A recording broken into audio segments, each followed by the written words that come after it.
So our second full day in London. We started off by eating breakfast here at the Mad Hatter. It was part of our hotel price. We both got the full English with no tomatoes. It also comes with a free little like light buffet of breakfast stuff with like some cheese, croissants. And those croissants, oh my god, they are so good. Better than our croissants. I forgot how good European croissants are. Shipped fresh from the French bakeries every morning. Who knows, but they're literally better than any croissant I promise you've ever had in the United States. So the full English was delicious. A bit heavy, but... Oh, so heavy. I was very full. Yeah. I mean, I think that's just the British way, right? But it was nice. I mean, all you can drink orange juice, have some tea. The tea is really good. Yeah. It's like English breakfast tea. So afterwards, we went out to... We went straight to... I was going to say... We went to Covent Garden. Bagel Bake. That was the day before that we went to Bagel Bake. We went to Covent Garden because our favorite antique market, the Apple Market, is there. Well, we like the Jubilee Market, but Jubilee and Apple are both basically the same. They're the Monday morning antiques market. Yeah, they're like literally 200 feet. They're all in Covent Garden. Yeah. And it was so much smaller than when we came in 19. A lot of vendors aren't there. A lot of the stuff is not... You don't have the super unique stuff anymore. Like those vendors who have very low sales numbers seem to be gone. I mean, we still had some finds. We got some fun stuff. I saw the most beautiful menorah I've ever seen, but he wanted 250 pounds, and I could not justify that. But So I took a picture of it and will continue to lust over that menorah for the rest of my life. That was nice. She had to she kept following me thinking I was going to go back and buy it. No, I wanted to prevent you from buying it because that's too much money. Oh, 200. Haggling down to 200. Even 200 is too much. But we got some fun jewelry. If he said, he knew he blew you out of the water with that price. He knew. You're going to buy that for 250 pounds? Someone will. Right, so after Covent Garden, we decided, okay, well, we're going to find the London Pass place and make sure that our London Pass will be activated. So we walked and walked and walked and walked and walked and found it over by the National Gallery. The thing said it was like a 5-minute walk, and it was like a 20-minute walk. And it's been closed for weeks. Not even that. It's been a long time. Yeah. So thanks to your Google listing. Did you mark it as closed? No, but I will.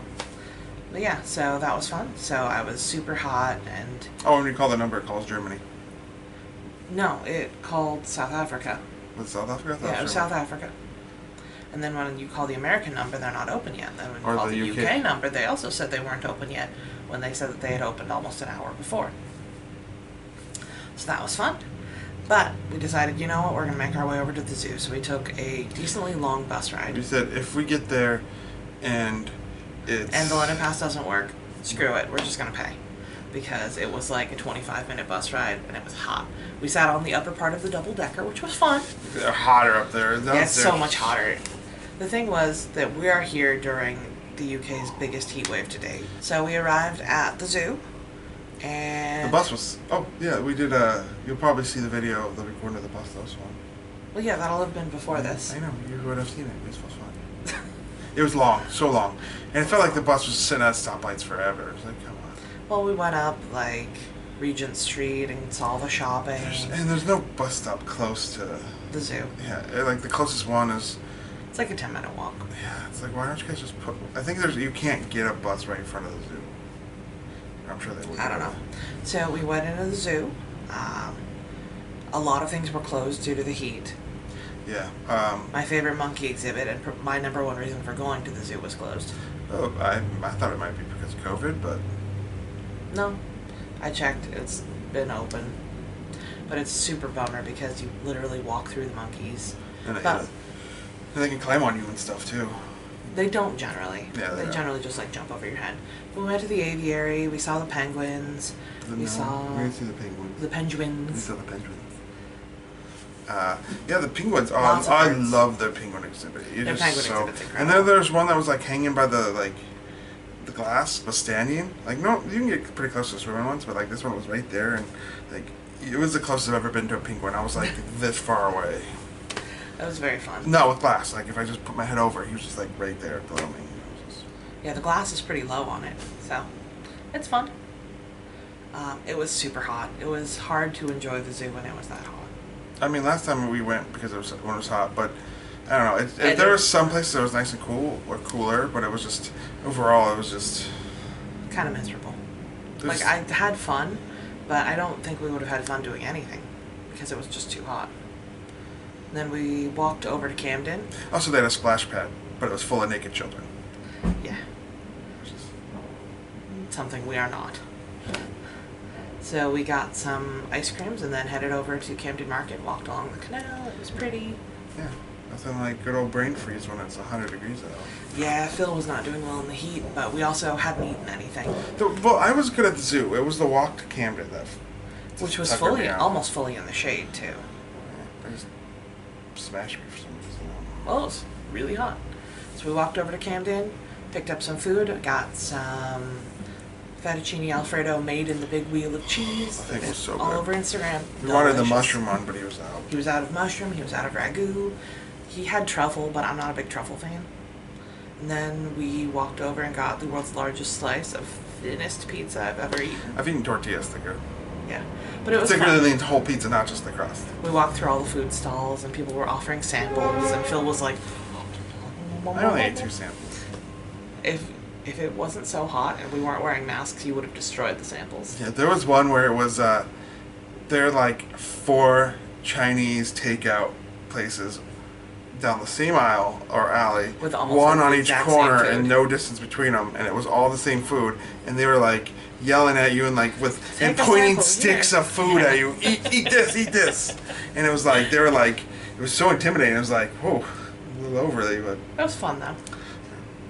and then On the way back from Camden, I realized that he was not doing super well, so I wanted to stop off for a little bit. So we picked up Poppies for a takeaway.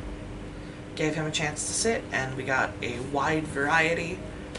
it's just like give me one of everything, and the manager's like, are you sure they didn't get enough food? Okay, so I ordered the seafood platter, which is just a plate. 1 entree.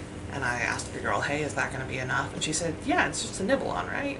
Because it was like 2:30 in the afternoon, and you could tell that most people around there had already been to Camden Market.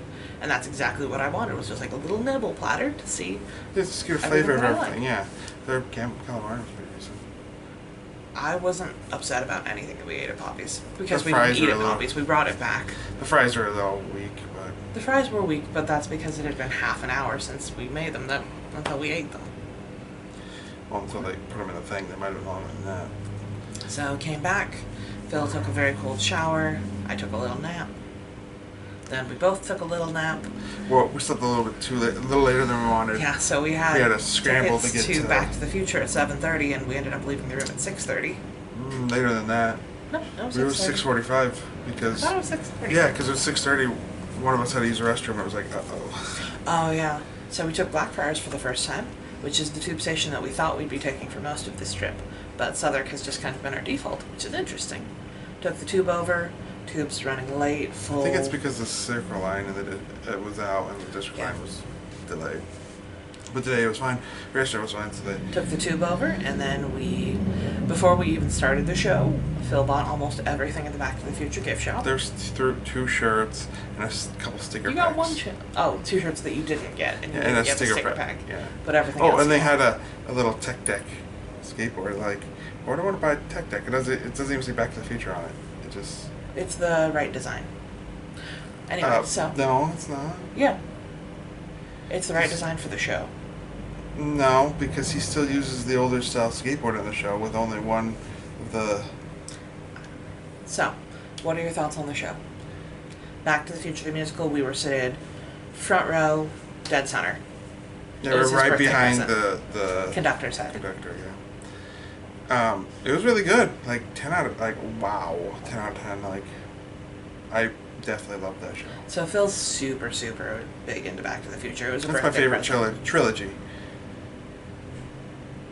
For a long time, you said it was just your favorite movie. It's my favorite trilogy. You put that above Lord of the Rings. Easily. Yeah. Anyway, so as just I'd say normal level Back to the Future fan, I enjoy it. It was fun. It was great. Lots of little nods. tons of little things that you would only know if you're very into the movie. Like they had the Clayton Ravine State Park. That's a reference from the third one. When they save Clara Clayton, and instead of being Shonash, it stays Shonash Ravine instead of Clara Clayton Ravine because they name it after her after she falls in. One of my favorite things, and I knew it going in because I read the reviews before we booked, was the car. Yeah, we were in the hover zone. The McFly zone. Yeah, and that just means that the DeLorean's going to fly over you. They didn't really say what that... They didn't say what the McFly zone was, but at the very end of the show, spoiler alert, yeah, when they have the DeLorean going to where the next movie starts. The DeLorean fully flies up and out over the audience, and then it turns spins upside down. Yeah, with the actors inside. Yeah, the actors get in, and like they're literally above us, and you can see them in. You can see their hair like dangling. It was really cute. That was a fun show. Yeah, it was and the last numbers were good. Everything had good energy. It was a fun show. So we did our traditional walk back because I'm too cheap and don't want to deal with these overloaded buses. We stopped at Tesco like we have every single night. I think tonight we're not going to because we have so many drinks we have to drink. Yeah. Unless we smoke them all today. But we slept better last night than I think we have for the rest of the trip. Which is weird because it was hot. Yeah. I woke up and it was just like underneath me was just sweat. Big old pool of sweat. Alright, so let's go and have some more adventures. Talk to you later.